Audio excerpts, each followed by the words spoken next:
Wow, stocks rocking and rolling since the presidential election. So what does it mean for the new year with this new administration? I want to go to our market pros. We got Jon Hartley, Lindsay Bell, and Larry Glazer.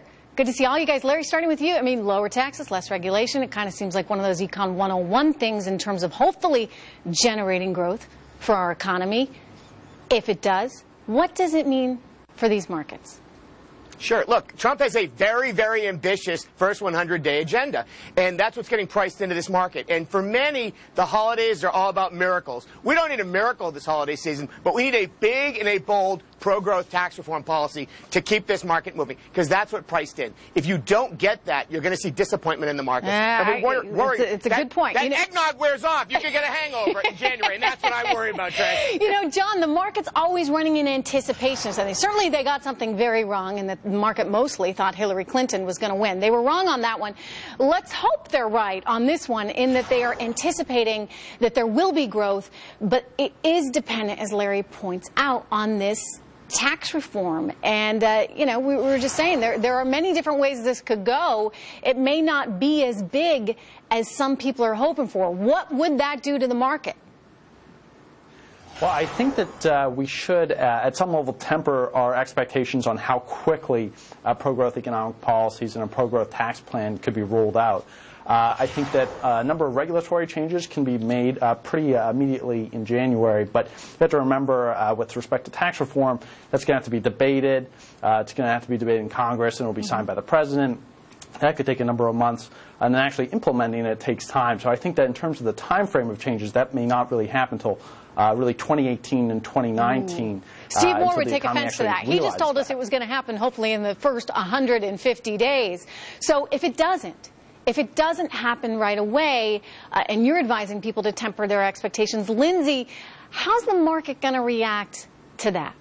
Well, I definitely think you'll see volatility around the tax policy as it comes out, as well as deregulation and all the other campaign promises that he made. Now, I know we're approaching the 8th year of this bull market very quickly, but I think it can continue to run at least until Inauguration Day, because there is a tremendous amount of momentum in the market right now. There is still excess cash on the sidelines, and that rotation out of bonds and into equities should still support the market over time. Larry, one of the things that I keep hearing is sort of better expectations.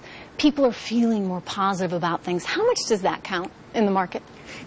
It matters a lot, Trish. Look, for many, this is the Ronald Reagan Redux rally. They see Reagan coming to town, tax reform, all the things we need to get this economy finally moving. And there's always the risk that it gets stalemated in Washington. Change comes slowly to Washington. So that's what we're worried about, is Washington won't move as fast as the people want them to move. And I think it is about expectations. It is about expectations, right? I mean, you know, to a certain extent, if you continue to harp on business, if you continue to see business as the enemy, Jon Hartley, then, you know, business reacts accordingly.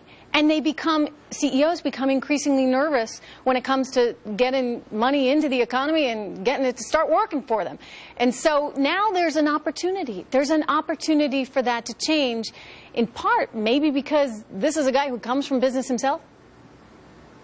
Well, I couldn't agree with you more, Trish. I think that one of the most important pieces of the tax plan will be how low will the corporate rate be reduced to. And President Trump and Paul Ryan are on the same page that they believe that the corporate tax rate needs to be reduced from 35%, as it currently is, down to 15%.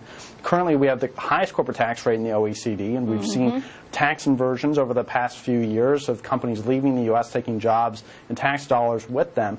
And I think not to mention all the money, right, that's sitting overseas. You get $2 trillion in cash sitting overseas working for other economies instead of working for ours. Lindsay Bell, last question to you. The one concern that the bears have these days is that interest rates are going to move higher more quickly than some people anticipate and expect, and they worry about what that would do to the overall economy, combined, of course, with a stronger dollar. How are you equating for those potential scenarios? Well, I think you nailed it in the head. Those are the two biggest concerns as we approach 2017. We're going to need to see the economy and earnings expectations come up because, as you mentioned at the start of this segment, that high expectations are baked in. So for them to offset those concerns, we're going to need to see those come to fruition. But it's good there's a little optimism out there for a change. It's good to see you guys. Thank you so much. All right, everyone, in the wake of this deadly attack in Germany, President-elect Donald Trump wasting no time calling it terror. Is that going to help the fight ahead?